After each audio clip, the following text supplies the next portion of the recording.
That awkward moment when you're trying to figure out how to start a video in which you're going to be talking about movies that were made in the best film year we've had in recent memory. Seriously, guys, 2019 has been a great year for movies. This is the best year in recent memory that we've had for movies. There have been so many fantastic films released this year that I have seen that it took me a really, really long time to decide which ones I wanted to put in my top 10 for the year. And these honorable mentions come in no particular order, in greatest to least, or least to greatest, or any particular order whatsoever. But all of them just barely did not make my top 10. And some of them were actually pretty painful to not put in the top 10 because they were great. Now, in no particular order, except for a few that I'll mention in a moment, those movies that are making it into my honorable mentions for 2019 are John Wick Chapter 3, Parabellum, Toy Story 4, Us, Honey Boy, Peanut Butter Falcon, Dolomite Is My Name, The Farewell, Knives Out, Booksmart, and this one was very hard to not put in my top 10 because I wanted it so badly to be in the top 10, but there were 10 movies that I liked just a little bit more. The Lighthouse. The Lighthouse was fucking awesome. And I'll admit it, you guys are probably noticing that my eyes are kind of darting back and forth. They usually do that, but they're really doing it now because I literally have my list taped to the front of the tripod that I'm using because there were so many honorable mentions that I really couldn't remember all of the titles. And you would think that that jumps into my top 10 right off the bat, but you know what? There are some movies that I gotta call out that I want to see, but just did not get the chance to see yet before making this video.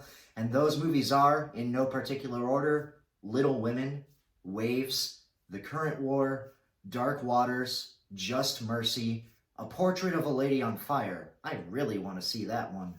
Frozen 2, yes, I'll admit it, even though a lot of people are giving it hate already because everybody hates Frozen, unfortunately. And you know what? A little bit of a segue here. I did not hate Frozen, but I do understand why a lot of people hate it, and it's basically because it was way overhyped.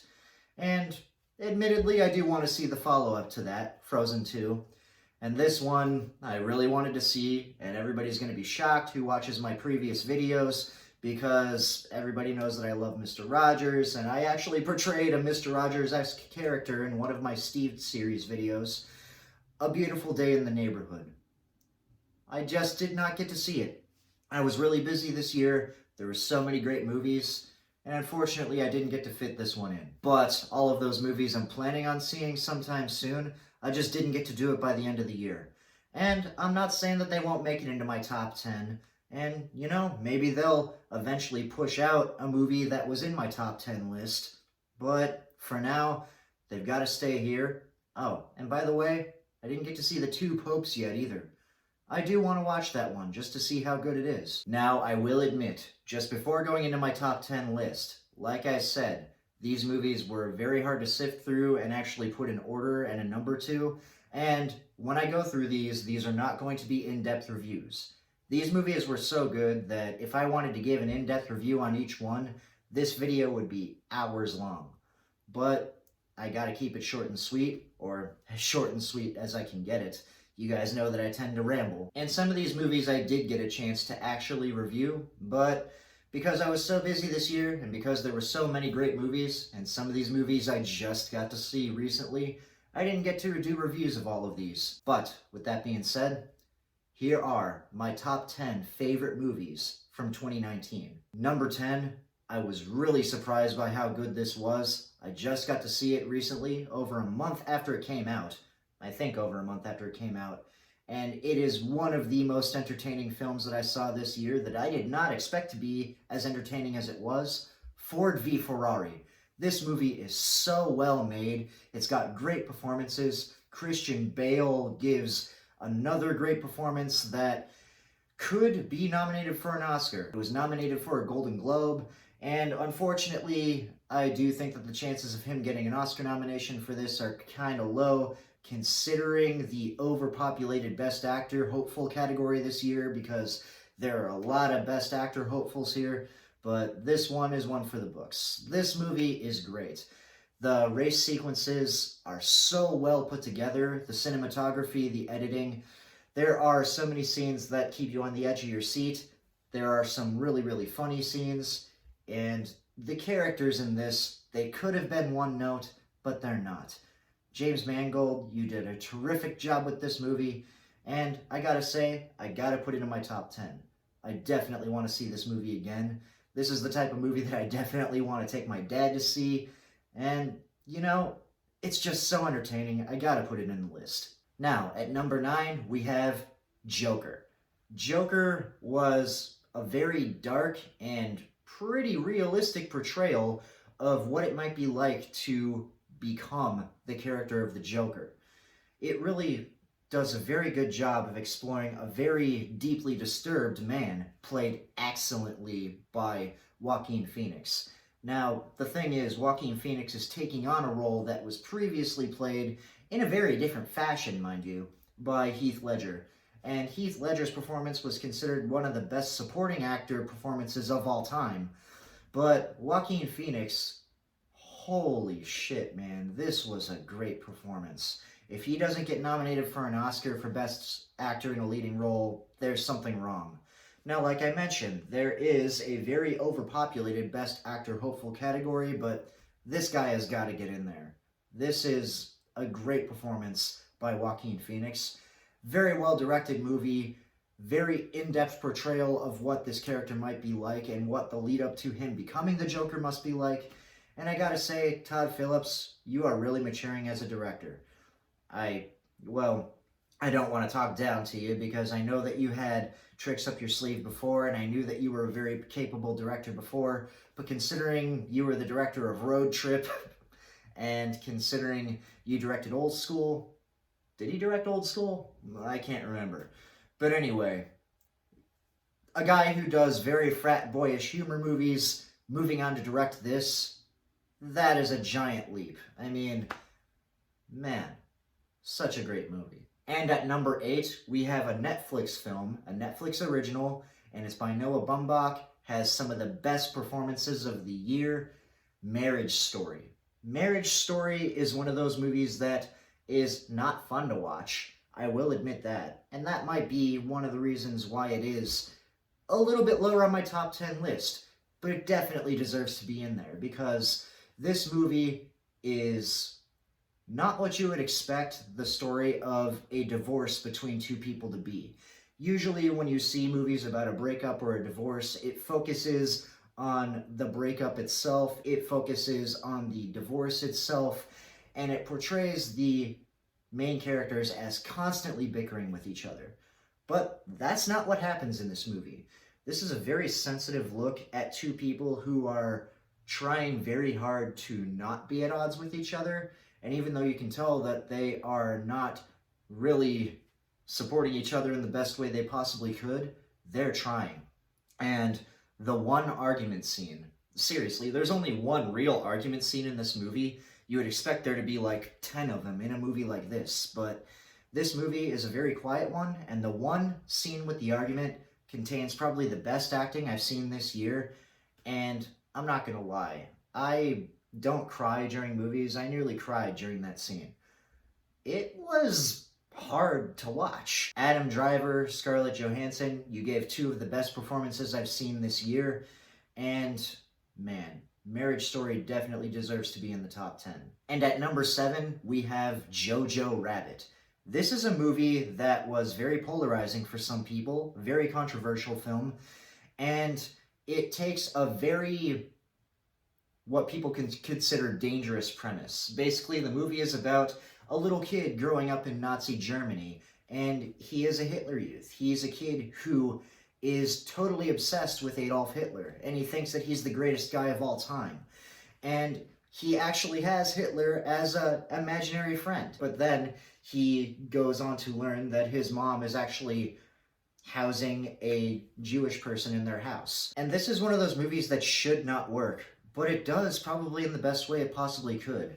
Now, the reason why this movie gets away with so much is because it's a child's eye perspective of the craziness of the concept of being somebody who supported Hitler in Nazi Germany. The relationship between this kid and his imaginary friend is basically like how a 10-year-old fanatic would view a guy that he thinks is awesome. And how a 10-year-old would take all these, total bullshit things that people are saying about a group of people and amplifies it by 10 because he really thinks that they're monsters. And he gradually learns through interacting with this Jewish girl that they're not terrible and that he's been living kind of a lie his whole life, thinking that Hitler was this great dude when he was one of the most abominable people of all time. And I'm not gonna lie, one of the really big reasons why this works is not just because of the great performances by Taika Waititi as Hitler, which, holy crap, that was a hilarious performance, or by Scarlett Johansson as his mother, but by the kid himself, Roman Griffin Davis. This is one of those performances where any other year I would say, give this kid an Oscar nomination right now. I'm not gonna lie, I was pretty shocked when I saw that he got nominated for a Golden Globe for Best Leading Actor. And this is the kid's first movie. I could not believe that. This was a great performance. It's one for the books.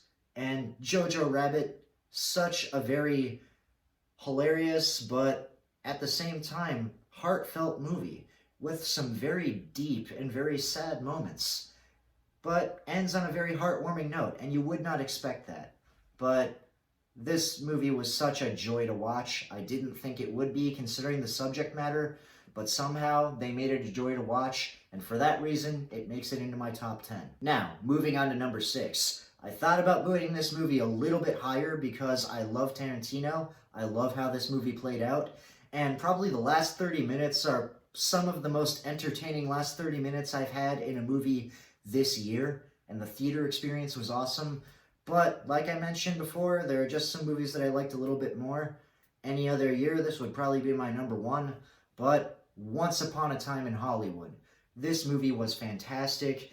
It gives us lead performances by Leonardo DiCaprio and Brad Pitt in the same movie.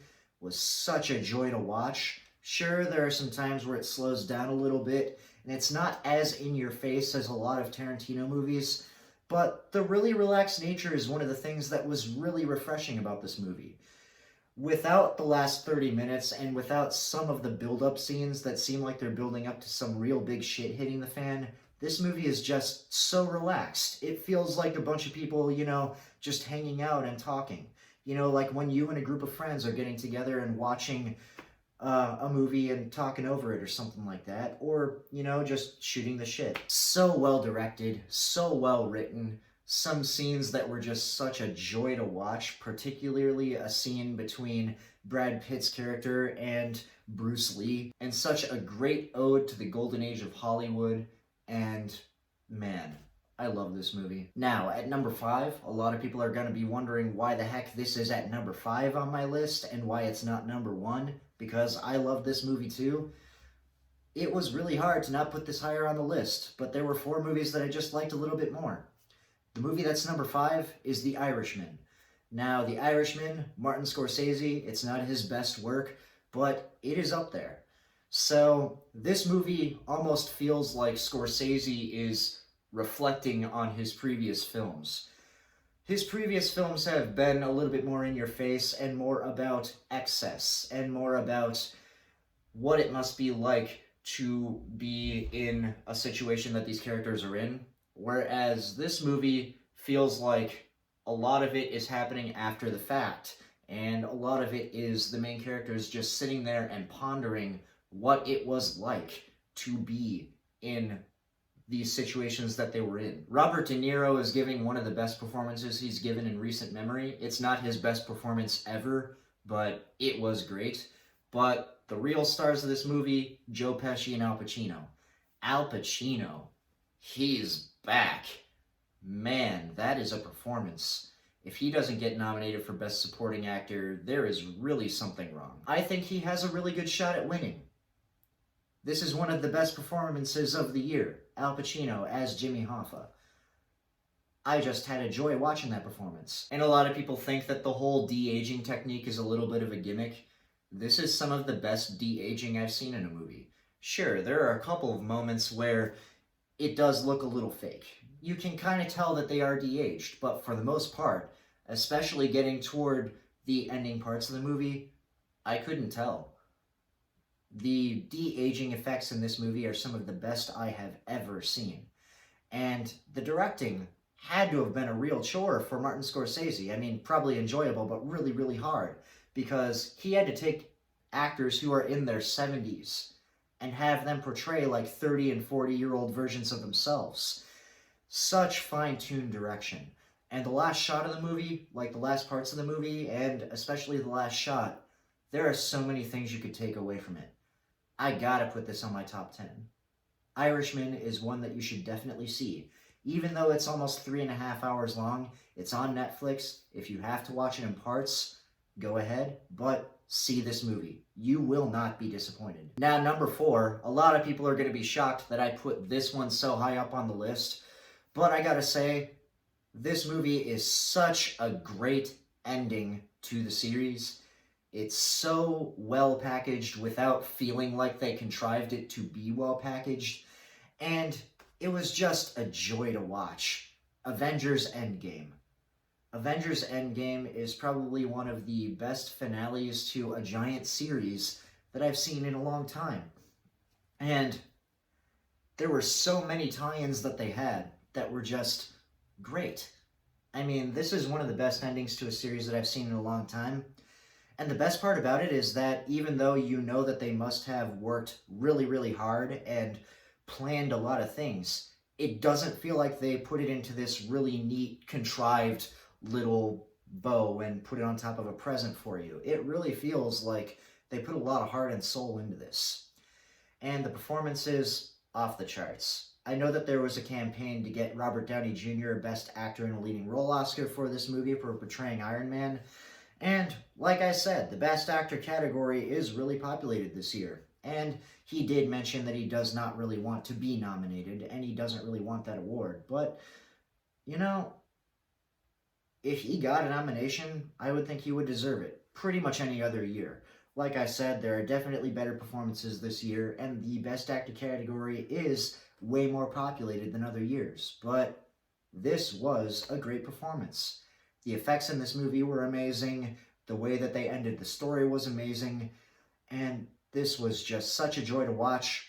I gotta put it in my top 10. And I gotta put it this high up on the list. But there were 3 movies that I just liked a little bit more. And I'm about to go to number 3 right now. This is a movie that I did not expect to be as good as it was. This movie was directed by some directors who I've seen their work before, and it was very underrated work. And I gotta say, I did not expect one of the best performances of the year to be from Adam Sandler. The movie I'm talking about is Uncut Gems. This movie was a supremely wild ride. I went to see this movie on Christmas Day, like right before going to my parents' house to see them for the holidays, and I just had to fit this one in. And I gotta say, this was a really great Christmas present I gave myself, because this is one of the best movies I've seen this year, and I did not expect it to be. Now, Uncut Gems, great movie, one of the most intense films I have ever seen. And Adam Sandler, this has got to be the best performance of his career. A lot of people give him shit because the movies that he makes, that he's involved in, are not the greatest movies. You're not going into one of them to experience a quality movie. But what a lot of people don't realize is when you actually give him a director who can actually direct him really well, and if you give him the right material, he will give a great performance. I didn't love the movie Punch Drunk Love, but that was a great performance. And Uncut Gems, best performance he's ever given, hands down. This is Oscar worthy. Like I mentioned before, I wouldn't be surprised if he doesn't get nominated because of the overpopulated Best Actor category, but any other year, I would say he's guaranteed. Now, I do hope he does get nominated, but I wouldn't be disappointed if he doesn't because of the other great performances this year. But any other year, I would say, give this guy an Oscar nomination. Now, the other reasons why I love this movie, such intensity. This movie basically feels like you are living the life of this guy who is burying himself deeper and deeper into holes. And you're seeing him struggling to get out of them. And this movie is so well edited, so well shot, And the acting is so great. And the acting comes from a lot of places you wouldn't expect. We don't just get Adam Sandler playing a serious role in the lead, but we get a lot of supporting performances by people who have never acted before. Kevin Garnett, surprisingly not bad in the movie. And Julia Fox, holy shit. I didn't know until after looking it up that this was her first movie. And I could not believe she was a first-time actress because she comes off as somebody who's extraordinarily experienced. And the guy who plays one of the loan sharks, the guy who eventually commits an act toward the end that I will not give away because I do not want to spoil this movie for anybody. I will admit he kind of looks like Willem Dafoe, and I'm not going to lie, I don't remember his name. I thought he was an experienced actor, but apparently this was his first movie too. The Safdie brothers, they're not just good directors, but they have this eye for casting people who have never been in movies before and letting them give really great performances. And all of these are reasons why this one deserves my number 3 spot. And now we're getting down to number 2 and number 1. Number 2, I almost put it my number 1. This movie I only saw a few days ago, and right now, just to tell you a little story, this movie right now, around me, is only playing in Chicago. And I know that you guys who have been watching my movie reviews in the past are probably saying, Steve, what's the big problem with that? You live in Chicago. No, I don't live in Chicago. Now, I do live in a southwest suburb of Chicago. Now, one of the reasons why I say that I live in Chicago to people who are not from the area or are from out of state is because a lot of the time when you tell somebody that you live in insert suburb name here, they have no idea where the heck that is. So you have to just say, I'm from Chicago. But I'm not from Chicago. I'm actually from a southwest suburb of Chicago that's about 30 miles away from the theater that I had to go to see this movie. And it's also the reason why I didn't get to see Little Women yet, or Just Mercy, because those movies aren't playing in a lot of theaters nearby either, and I had one movie to go see that day other than Ford v Ferrari because I was also planning to see that movie later that night. And I was like, you know, between these 3 movies that I have to choose between before making this video, this is the one I want to see. And a lot of people are going to think that this is a gimmick movie, but I gotta say, it pays off. 1917. This movie is an experience. Now, most of you guys will know that 1917 is really big right now because it's supposed to look like it's all one shot. Now, a lot of people think that's a gimmick. A lot of people think that's the only thing that's great about it. It's not. That is one of the biggest feats I've ever seen accomplished in a film, but that's not the only reason it's good. In addition to making it look like it's all one shot, and yes, there are some obvious things where you can tell, okay, that's where they actually cut it. That's where they actually seamed 2 shots together. The other thing that makes this movie so great is that while making it look like it's all one shot, they give you a fantastic story, they give you some great effects, they give you extremely high tension because the movie follows these 2 guys as they're trying to complete this mission. And while doing that, number 1, you get to know these guys. Now, one of the biggest critiques of this movie by people who have seen it is that it's low on character development, but for what it's trying to do, I don't think it is, because you don't get the opportunity to go into the past and see what these guys have gone through because it's all supposed to be in real time in one shot. But one of the best things this movie accomplishes is making you really feel for these guys while this real-time one-shot thing is taking place. It drops hints about these characters' backstories without actually going into the backstory, and that was something that I thought was brilliant by this. And this is amplified by what I think is the number 2 best thing about this movie, great performances. The performances by these 2 guys are some of the most underrated of the year. Now, George McKay, he's excellent in the movie. And while you follow him, you really start to feel for this guy. But this movie, overall, is just a fantastic experience. It was probably just a little bit more intense than Uncut Gems. And if you've seen Uncut Gems, you know that that movie is intense. But 1917, I definitely want to go see that movie again. I think that the 30-mile trip to the theater in Chicago to see this movie and spending part of a day in Chicago, then driving back home and back to somewhere else to go see another movie was well worth it. And once this movie drops in more theaters by you guys, I definitely recommend you see it. And if it's playing at a theater even just 45 minutes away from you, go see it. This movie is amazing. It's not the greatest movie ever made, and it's not the greatest war movie ever made, but it's got what it takes to actually go down in the list of the top war movies ever made. And the whole one-shot thing is not just a gimmick.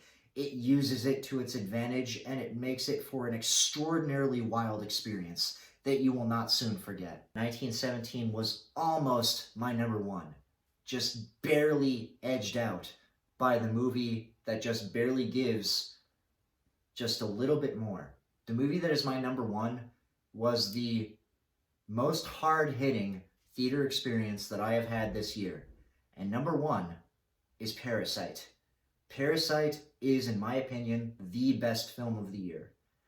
And it's not very often that a movie like this, that starts out at such a slow pace and starts out as something that you do not expect to be the greatest movie ever, and then turns into something that is completely wild and is so unpredictable. This movie, the acting, amazing. The way it's shot and edited together, even more amazing. And the social undertones, just some of the best I've seen in a long time, even not taking into account the movies of 2019. This is one of the best movies that I've seen in the past maybe 10 years. And it really hit me hard. And especially the ending. And without going too much into it, for those who haven't seen it, the ending of this movie is one of the best I've seen in a long time.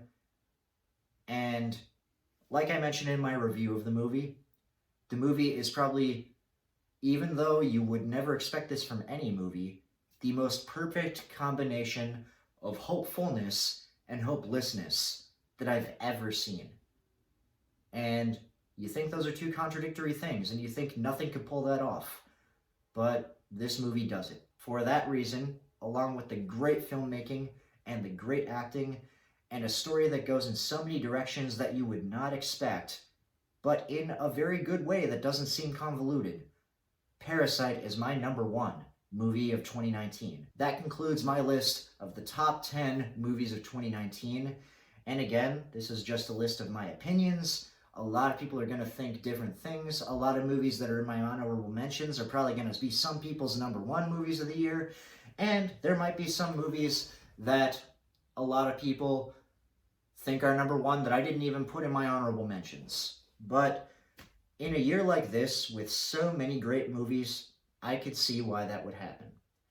Now, I want to say this.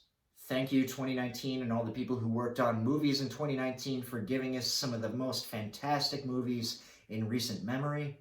And I gotta say, because it is so close to the end of the decade, Happy New Year, guys. Expect some more content in 2020. I have a lot in store, which I will probably go over in an update video pretty soon. I'm not sure if I'm going to release it like right before 2020 starts or right after 2020 starts, but expect an update video, expect new content. Thank you so much for watching the content that I've made this year. It's been a very wild year, but a very great and fulfilling year, and this has been a pretty good decade. And let's bring in the new decade with some great stuff, some great well wishes, and with positivity. And thank you so much, guys, for watching, and have a happy new year and a great day.